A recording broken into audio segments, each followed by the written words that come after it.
ನಮಸ್ಕಾರ, welcome back to my YouTube channel. ಈಗ time ಬಂದು 6 ಗಂಟೆ. ಕಣ್ಣೇ ಬಿಡೋಕ್ಕಾಗ್ತಿಲ್ಲ. ಇವತ್ತು ಆಯುಧ ಪೂಜೆ, ಸೊ ಗಾಡಿ ಬ್ಲೆಸ್ಸಿಂಗಿಗೆ ಚರ್ಚಿಗೆ ತಗೊಂಡೋಗ್ಬೇಕಲ್ಲ. ಬೆಳಗ್ಗೆನೇ ಇದೆ ಇವತ್ತು, ಸೊ ಗೋಯಿಂಗ್ ದೇರ್. ನಿದ್ದೆನೇ ಸಾಕಾಗಿಲ್ಲ ಗೈಸ್, ಕಣ್ಣು ತುಂಬ ನಿದ್ದೆ. Okay, let's go. ನಾನು ತೋರಿಸ್ತೀನಿ ಆಯಿತಾ.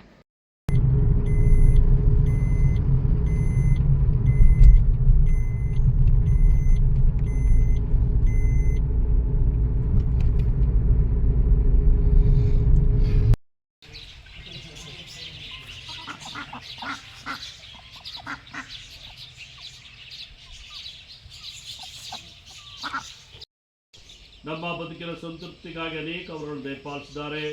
ಇನ್ನೊಮ್ಮೆ ಉಪಯೋಗಕ್ಕೆ ಒದಗಿಸಿರುವ ವಾಹನಗಳು ಆಶ್ವಸಲಿ ಎಂದು ಬೇಡೋಣ. ಇದರ ಸುರಕ್ಷತೆಗಾಗಿ ತಮ್ಮ ದೂತನ್ನು ಕಳಿಸಿ ಇದರಲ್ಲಿ ಪ್ರಯಾಣಿಸುವ ಪ್ರತಿಯೊಬ್ಬರನ್ನು ಸಂರಕ್ಷಿಸಿ ಕಾಪಾಡಲೆಂಬುದಾಗಿ ಕೇಳಿಕೊಳ್ಳೋಣ. ಸಂತ ಯೋನ ಬರೆದ ಶುಭ ಸಂದೇಶದ ವಾಚನ. ಯೇಸು ಸ್ವಾಮಿ ತಮ್ಮ ಶಿಷ್ಯರಿಗೆ ಹೀಗೆಂದರು, ನೀವು ಹೃದಯದಲ್ಲಿ ಕಳವಳಗೊಳ್ಳಿದಿರಿ.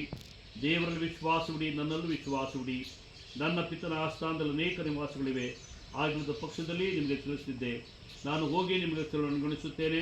ಅಣಿಗೊಳಿಸಿದ ಬಳಿಕ ಹಿಂದಿರುಗಿ ಬಂದು ನಿಮ್ಮನ್ನು ಕರೆದೊಯ್ಯುತ್ತೇನೆ. ನಾನಿರುವಲ್ಲಿ ನೀವು ಇರಬೇಕು. ನಾನು ಹೋಗುವ ಮಾರ್ಗ ನಿಮಗೆ ತಿಳಿದೇ ಇದೆ ಎಂದು ಹೇಳಿದನು. ಆಗ ತೋಮನು, ಪ್ರಭುವೇ, ನೀವು ಎಲ್ಲಿಗೆ ಹೋಗುತ್ತಿರುವುದು ನನಗೆ ತಿಳಿದು ಅಂದ ಮೇಲೆ ಅಲ್ಲಿಗೆ ಹೋಗುವ ಮಾರ್ಗವು ಹೇಗೆ ತಾನು ತಿಳಿದಿತ್ತು ಎಂದು ಹೇಳಿದನು.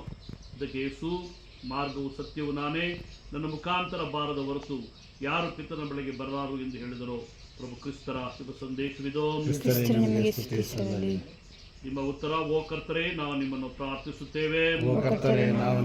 ನಮ್ಮ ಬದುಕಿನ ಸಂತೃಪ್ತಿ ಮತ್ತು ಸಮೃದ್ಧಿಗೆ ವಾಹನವನ್ನು ನೀಡಿರುವ ನೀವು ನಮ್ಮನ್ನು ವಿಶೇಷವಾಗಿ ಆಚರಿಸುವಂತೆ ಈ ವಾಹನವನ್ನು ನಾವೆಲ್ಲ ಎಚ್ಚರಿಕೆಯಿಂದ ಬಳಸಿ ಎಲ್ಲ ಅಪಘಾತ, ಆಪತ್ತು, ವಿಪತ್ತು, ಕೇಡುಗಳಿಂದ ಸುರಕ್ಷಿತರಾಗಿರುವಂತೆ ನಮ್ಮನ್ನು ಕಾಪಾಡಬೇಕೆಂದು ನಮ್ಮ ಇಡೀ ಪ್ರಯಾಣದ ವೇಳೆಯಲ್ಲಿ ನಿಮ್ಮ ದೂತನ್ನು ಕಳಿಸಿ ನಮಗೆ ಮಾರ್ಗದರ್ಶನ ಮತ್ತು ಸದಾ ಜಾಗೃತ ಮನೋಭಾವ ನೀಡಬೇಕೆಂದು ಪ್ರಾರ್ಥಿಸೋಣ. ಸರ್ವಶಕ್ತ ದೇವರೇ, ನಮ್ಮೆಲ್ಲರ ದೀನ ಪ್ರಾರ್ಥನೆ ಆಲಿಸಿರಿ. ನಮ್ಮ ಬದುಕಿನ ಸಮೃದ್ಧಿಗಾಗಿ ತಾವೊದಗಿಸಿದ ವಾಹನವನ್ನು ಆಶ್ರಯಿಸಿರಿ. ಈ ವಾಹನದಲ್ಲಿ ಸಂಚರಿಸುವ ಪ್ರತಿಯೊಬ್ಬರನ್ನು ಸುರಕ್ಷಿತವಾಗಿ ಕಾಪಾಡಲು ದೂತ ಕಳಿಸಿರಿ.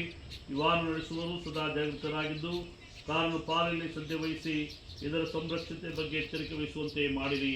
ನಮ್ಮ ಪ್ರಭು ಕ್ರಿಸ್ತರ ಮುಖಾಂತರ ನಿಮ್ಮನ್ನು ಪ್ರಾರ್ಥಿಸುತ್ತೇವೆ. ಸರ್ವಶಕ್ತ ದೇವರಾದ ಪಿತಾ, ಸುತ, ಪವಿತ್ರಾತ್ಮರು ಈ ವಾಹನವನ್ನು ಆಶ್ರಯಿಸಿ ಇವರೆಲ್ಲರಿಗೂ ಬೇಕಾಗುವಂಥ ಸಂರಕ್ಷಣೆ ದಯಪಾಲಿಸಲಿ.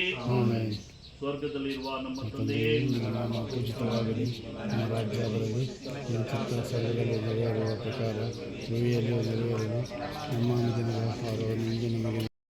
ನಮ್ಮ ಪಾಪಗಳನ್ನು ಕ್ಷಮಿಸಿರಿ, ಒಳಪಡಿಸಿರಿ, ಕೇಡಿಂದ ನಮ್ಮನ್ನು ರಕ್ಷಿಸಿರಿ.